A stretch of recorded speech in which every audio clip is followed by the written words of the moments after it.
Dan sekarang posisinya gue sebagai selingkuhan mantan suami. Paham nggak? Dia selingkuh dengan seorang suster di rumah sakit. Kayak drakor. Sampai akhirnya gue berusaha untuk tidak mau percaya lagi.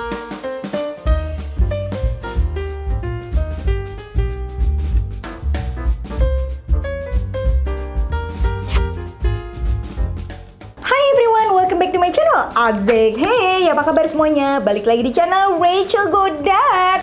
Segmen yang paling ditunggu-tunggu nih, apalagi kalau bukan curhat time. Jadi kemarin gue udah nanya nih di instastory gue, coba curhat ke gue random aja. cerita aja apa yang mau lo keluarin, unek-unek lo cerita semua sini sama gue.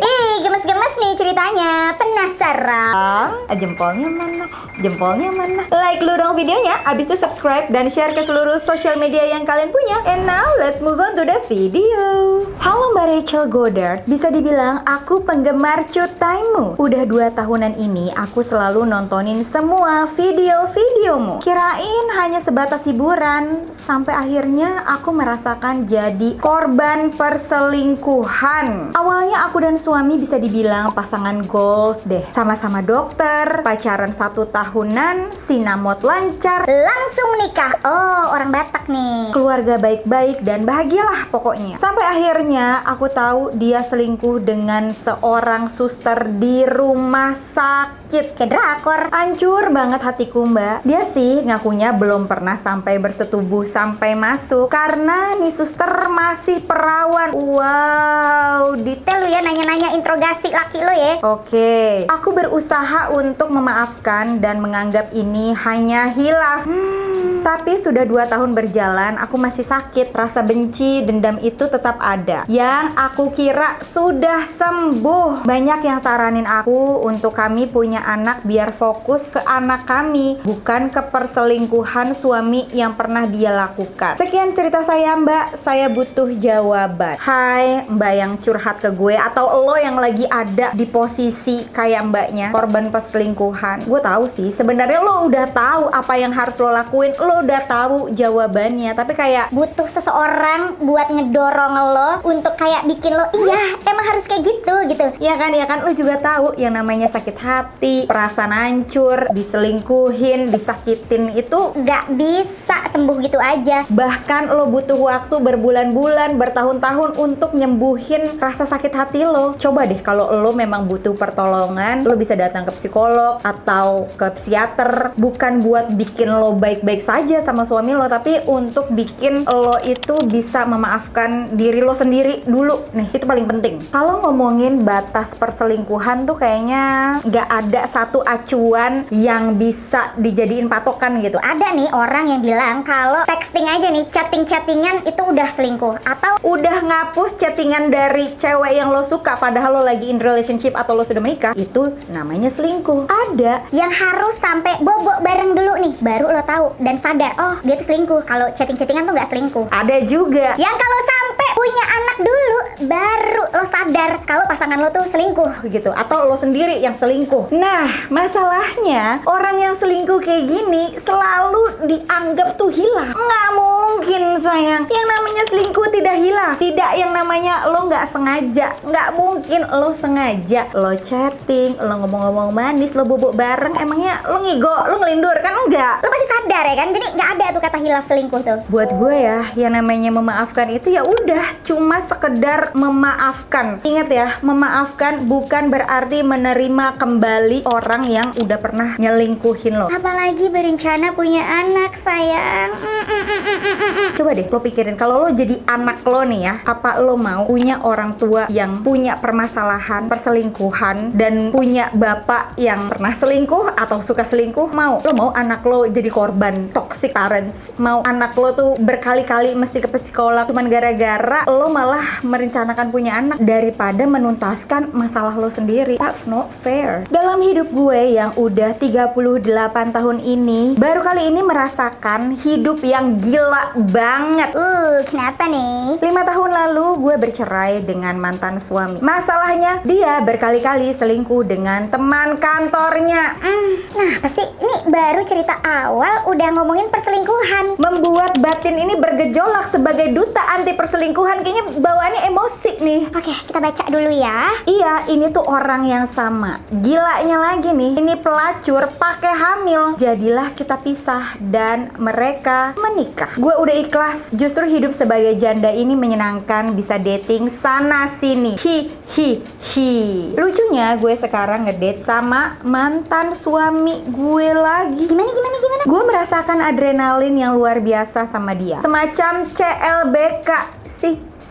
Iya, sekarang posisinya gue sebagai selingkuhan mantan suami. Paham nggak? Oh, jadi lu balikan lagi, tapi lu jadi selingkuhan nih.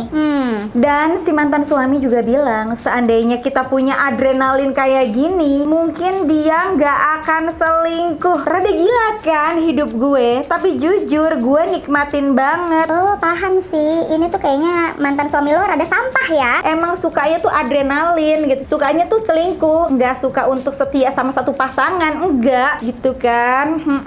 Namaste. Dan gue rasa ini perasaan gue doang ya, lo tuh kayak lagi menikmati Dendam tersendiri sama mantan selingkuhan mantan lo. bener gak tuh? Ada perasaan dimana lo pengen dia rasain apa yang pernah lo rasain waktu dulu ya, waktu suami lo selingkuh sama dia. Bener gak tuh? Jadi menurut gue tuh bukan cinta, bukan CLBK, bukan adrenalin, tapi dendam semata. Ya gak sih? Ya gak guys?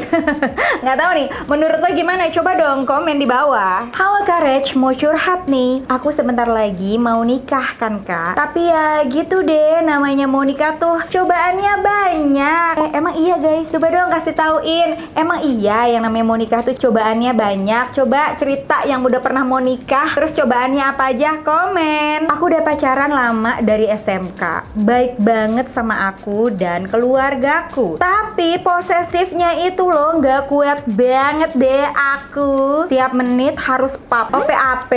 Aku nggak punya temen cowok. Bahkan satpam komplek buat gojekin aku tiap malam udah nggak boleh antar jemput lagi. Karena aku mau nikah sama dia. Waduh, nyusahin ya calon suami lo ya. Dia nggak tahu yang namanya ojek komplek itu penyelamat hidup. Namaste. Kemana-mana aku harus diantar jemput. Padahal dia jarang bisa antar jemput. Nggak boleh naik angkot, tapi dia jemput aja nggak bisa. Alasannya kerja. Hidupku jadi ribet karena mau nikah gini. Aku bingung kenapa dia tiba-tiba jadi berubah gitu ya. Dulunya nggak kayak gitu tuh. Kenapa coba? Aku jadi ragu deh kak mau nikah sama dia. Cuma kalau mau batalin sayang aja kan. Apalagi dia orangnya setia banget. Itulah makanya aku mau nikah sama dia. Apalagi kita udah DP gedung, ya udah gitu aja curhatanku. Ini kayak gini-gini nih bikin emosi nih ya kan. Coba lo tanya lagi sama diri lo sendiri, apakah dia orang yang tepat untuk lo habisin waktu selama-lamanya, Seumur hidup lo sama dia? itu pertanyaan nomor 1. Lo bisa gak sih ngebayangin ya kehidupan lo setelah menikah nih ya. Belum nikah aja dia ribet, gimana kalau udah nikah? Makin ribet, serius deh. Pertanyaan selanjutnya, apakah lo yakin ini adalah orang yang tepat untuk menjadi bapak dari anak-anak lo? Yang ribet ini ya? Masalahnya bukan apa-apa nih, dia aja nggak bisa antar jemput. Seenggaknya dia ngasih mobil lu untuk lu pergi sana sini, tapi kan ternyata enggak gitu ya. Kehidupan lo yang udah tertata rapi, Ternyata nggak boleh ini, nggak boleh itu, nggak boleh anak ini ano. alasannya karena mau nikah. Itu nggak masuk akal sih buat gue. Kecuali dia sudah menyediakan nih ya, ekonominya ekonomi sultan. Halau, terserah deh ya, lo terima apa enggak itu urusan lo. Dan lagian, aduh, bingung gue sama orang-orang nih ya. Kayaknya setia nih satu hal yang paling mahal di seluruh dunia gitu. Iya memang. Setia itu mahal, tapi itu kayak bare minimum, you know. Bukan sesuatu hal yang Satu-satunya alasan untuk menjadi mau nikah sama seseorang. yang namanya setia itu harus. Aduh, apa kelebihannya dia selain setia? Harus ada dong. Jangan cuma setia doang. Elah. Terakhir nih, uang gedung tuh bisa dicari, sayang. Kebahagiaan, nyarinya susah. Apalagi sama orang yang ribet kayak gitu. Hai Courage, mau curhat. Kak, kamu percaya karma nggak sih? Aku lagi sedih. Bertahun-tahun ibuku diselingkuhin oleh bapak bapak. Bapak juga kasar sama ibu. Tapi entahlah kak, kenapa kehidupan aku dan ibuku jauh lebih menderita dibandingin kehidupan bapak dan istrinya yang kaya raya itu. Adik-adik tiriku semua sekolah di international school. Mau makan apa aja ada. Jalan-jalan ke luar negeri. Sedangkan aku SMK aja nggak tamat. Aku mati-matian kerja jadi sales ini itu, tapi uangku tetep pas-pasan. Aku capek kak, harus banting tulang buat keluarga. Ini aku lakuin supaya aku dapat karma baik aja. Kenapa ya kak? Tuhan tuh nggak adil. Padahal ini kan bapak yang ninggalin ibu. Kenapa mereka tetap bahagia? Aku kapan mereka kena karma?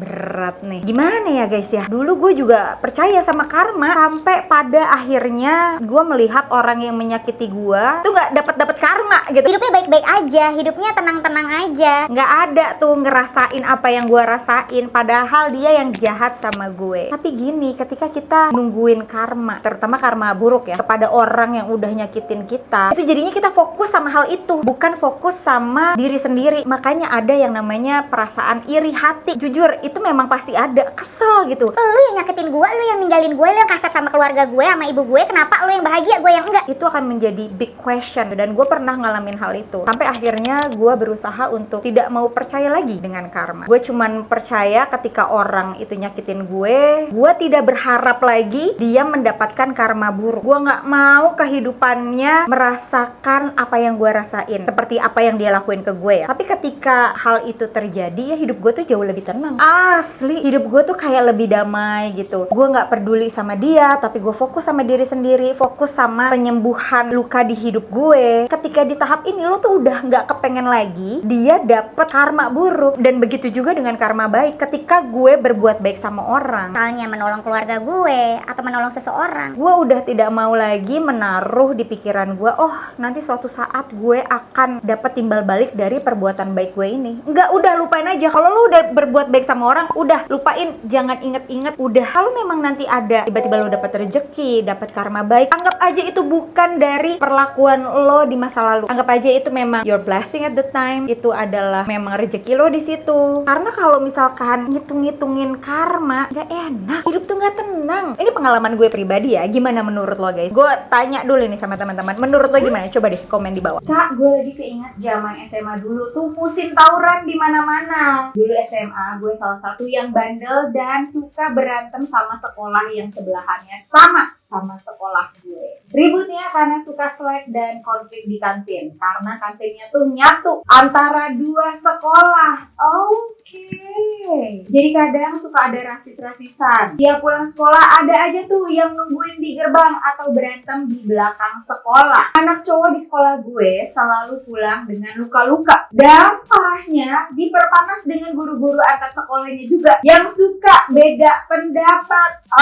Waduh, gimana nih? Parahnya pernah tuh anak SMA sebelah ngelemparin batu pas kita lagi belajar. Serius nih, pas lagi COVID kayak begini. Grup atap kelas gue sampai bolong kak. Dan beberapa teman gue kepalanya bocor karena dilemparin batu. Dari situ mulai serius sampai masuk berita. Tiap sekolah selalu dikawal polisi sampai pulang dengan tertib. Waduh, lu mah bikin polisi sibuk aja deh. Ya kali orang mau pulang sekolah gitu ya. Bukannya main PS main ML pacaran ngapain capek tau tawuran nyusahin pak polisi aja lu ah. Hai Kacel, permasalahan terberatku adalah aku nggak bisa percaya dengan pasanganku. Dulu aku pernah diselingkuhi mantan dengan teman SMU-nya. Gara-gara reunian sesaat, mantanku cinta lama bersemi kembali dengan mantan kekasihnya zaman SMU. Main di belakangku kak, ketahuan putus dan mereka menikah dan hidup bahagia. Sekarang pacarku, aku nggak bolehin dia reuni, tapi selingkuh juga di micet. Micet tuh apa sih? Kayak WhatsApp gitu bukan ya? Oh ya, sebelum ini dia juga pernah selingkuh sama teman kantornya. Jujur nggak tahu lagi deh nanti kalau aku punya pacar, aku harus bikin peraturan kayak apa lagi? Selain nggak boleh reunian, nggak boleh punya WeChat, nggak boleh ke kantor, harus wira swasta biar nggak diselingkuhin.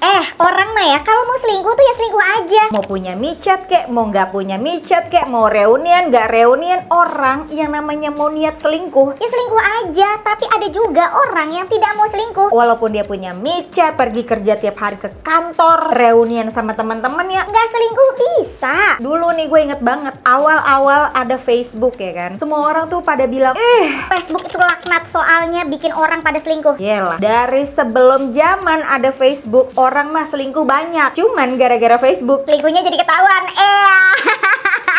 asli gue ngerasa ya, sosial media tuh justru membukakan mata hati lo. Bener-bener ngasih lihat nih, lo mau nggak sama dia. Soalnya di sosial media tuh gampang banget tahu orang selingkuh. Pesan gue nih sama mbaknya, kalau udah punya luka batin gitu ya, jangan memulai dulu lagi deh relationship. Coba diobatin dulu tuh luka hatinya, supaya nanti pacar lo selanjutnya tuh Nggak makan hati gitu ya, nggak dibolehin ini, nggak dibolehin itu. nggak boleh punya micet, nggak boleh reunian, nggak boleh ke kantor. Itu kayaknya konyol aja gitu. Mau kita bikin peraturan nggak boleh punya ini, punya itu, kitanya cakep, Pinter, kaya, banyak duit, ramah, setia, ya lah. kalau laki-laki suka sama multi talente, ya udah biarin aja, biarin deh tuh makan tuh multi talente. Mau cerita kebodohan anak sendiri, Reg. Kemarin pas libur saya bawa anak saya nginep di rumah kakak saya. Baru punya anak anjing 2 ekor. Senanglah anak saya yang masih balita ini main-main.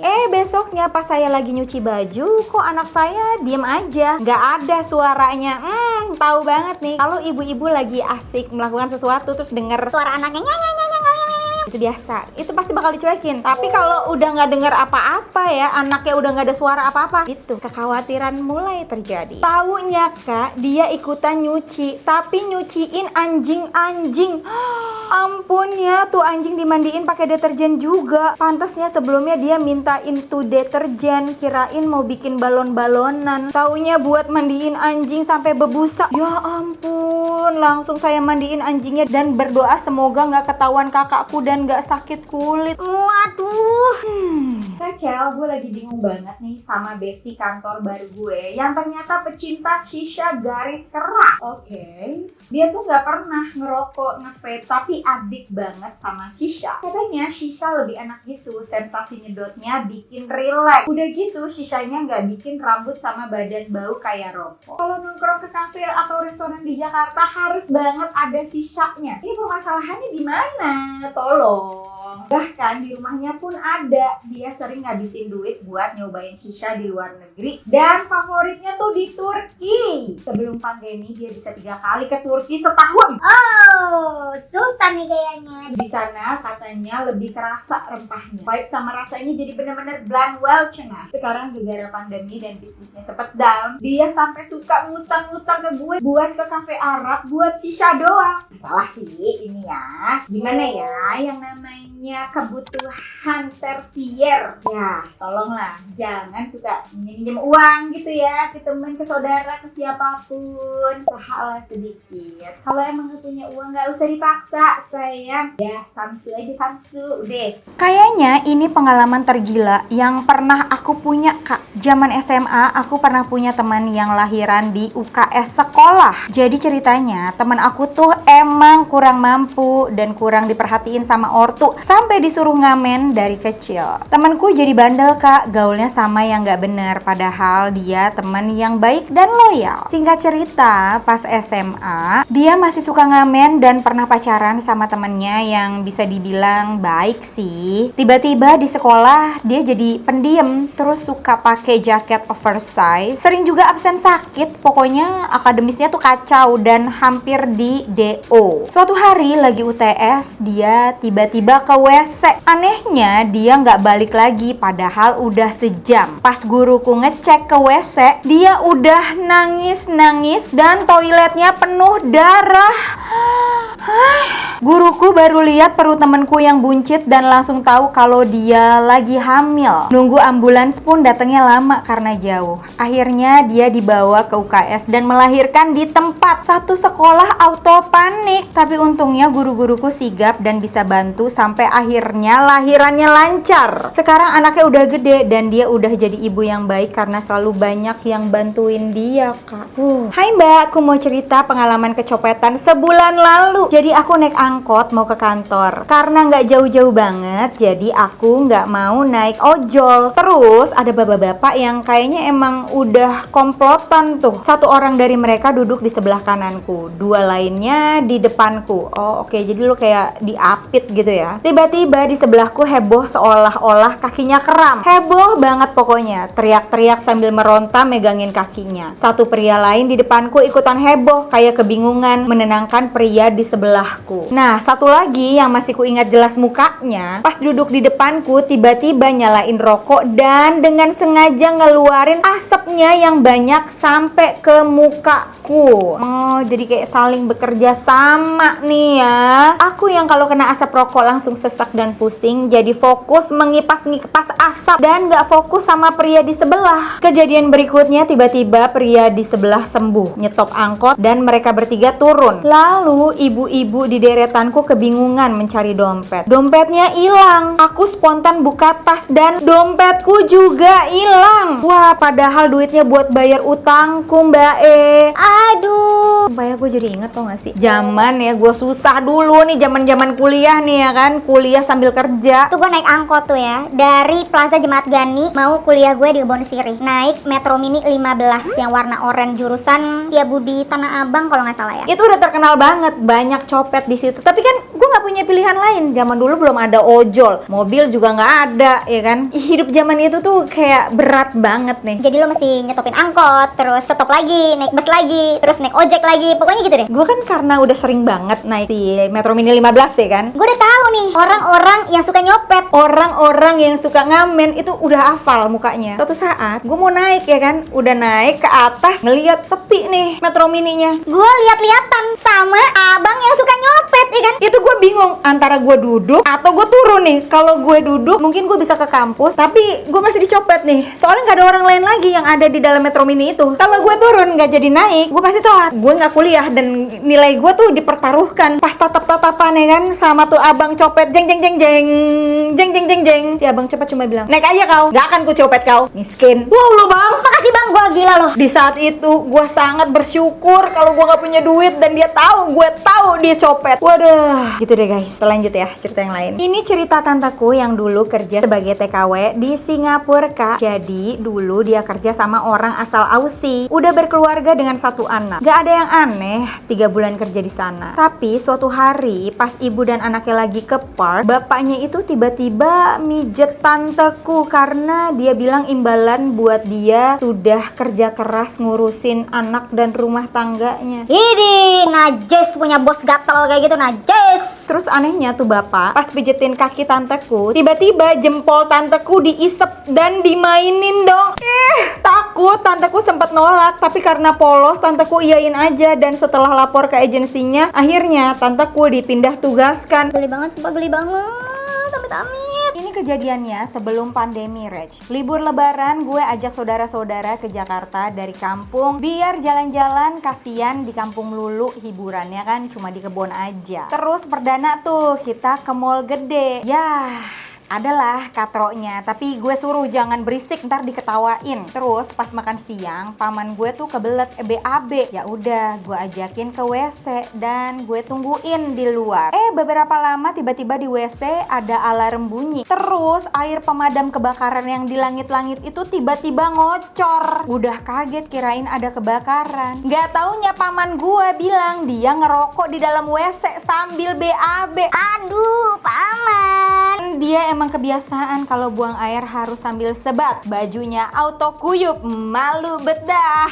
Kayaknya predikat cowok bego tuh gue bisa masuk nominasi nih kak. Kenapa nih? Gue pernah suka banget sama teman kantor. Walaupun doi dan gue beda 3 tahunan gitu, dia lebih muda dari gue. Udah sering jalan bareng, ngechat, ngajak jalan, selalu gue yang bayarin. Dia mau make up, skincare dari Korea, bahkan iPhone gue beliin. Oh, bucin ya. Terus suatu hari dia cerita sama nyokap pengen banget umroh karena belum pernah. Dan lo tahu apa? Gue bayarin umrohnya.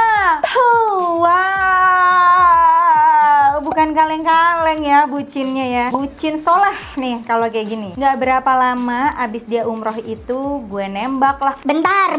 Ini lo udah ngelakuin semua dan lo belum nembak. Ya iyalah. Hey, menurut gue kalau selama tuh cowok udah bayarin ini baik, beliin ini itu, kalau tidak ada kepastian kata tembak menurut gue ya, lo hanya temenan. Lalu kenapa telat sih nembaknya? Heran. Katanya dia cuma nganggap gue bestie dia. Ya Allah, sakit banget. Ya ampun, nggak tahu apa karena laga gue yang agak-agak kecewe-cewean dan dia anggap gue temen rumpinya aja. Oh, padahal gue emang bener suka sama tuh cewek. Sad banget. Ya udah buktiin dong, buktiin. Cewek tuh kadang butuh yang namanya dikejar, ya kan? Butuh kayak namanya diyakinkan kalau lo tuh bener-bener suka sama dia. Lo tuh bener-bener bisa bikin dia bahagia gitu. Udah, jangan nyerah. Citayam Fashion Week emang lagi rame ya kak, tapi pengalaman ini bikin gue kesel dan nyesel bawa temen gue kesana kak. Jadi ceritanya gue dan Besti dari Depok penasaran banget sama keviralan di stasiun Dukuh Atas itu. Udah di sana temen gue ini kecentilan banget lagi. Kalau ada yang manggil disapa balik. Udah gitu cowok jamet gitu ngajak kenalan gue, tapi malah temen gue yang nyamber ngajak ngobrol tuh cowok. Lagi asik ngobrol, terus ada mas-mas TikTok yang suka wawancara konten gitu datang dan nanya ke temen gue yang lagi ngobrol sama tuh cowok. Si gatel temen gue bilang itu cowoknya dong, padahal baru sejam ketemu. Mereka lanjut ngobrol keluar dan tukar nomor telepon. Sampai sekarang masih suka chat. Padahal gayanya fucek boy banget kak. Hey, don't judge the book by its cover. Mungkin gayanya nggak sesuai sama selera lo, tapi Belum tentu, mungkin aja dalamnya baik sayang. Ibuku tuh tipe orang yang suka ngedit foto anak-anaknya dan suaminya terus di college aneh-aneh. Tahu gue, tahu. Terus nggak jarang juga ditempelin di mana-mana. Oh, di print baik di buku resepnya, di lemari, di handphonenya. Pokoknya bener-bener ada di mana-mana. Dulu aku malu banget sama kebiasaan ibuku ini karena pernah juga foto-fotonya ditempelin di buku-buku sekolahku. Dan sekarang aku baru tahu alasannya. Ibu sering ngelakuin itu karena berharap keluarganya selalu ingat kalau mereka tuh punya keluarga. So sweet banget. Berharap kami selalu ingat keluarga di setiap kami menjalani kehidupan kami. Selayaknya beliau seperti itu kak. Dan tepat hari ini aku DM ke kakak adalah 1 tahun ibuku telah berpulang ke surga. Semoga beliau tenang dan bahagia di sana. Sedih. Oke guys, itu dia tadi video Cutime. Kalau teman-teman suka dengan video ini, jangan lupa di subscribe dan diaktifin nih loncengnya supaya nggak ketinggalan video gue selanjutnya. Follow juga TikTok gue di Rachel Godard 25 dan Instagram gue @rachgodard. And once again, thank you so much for watching. I'll see you on my next video. Stay kece. Bye bye.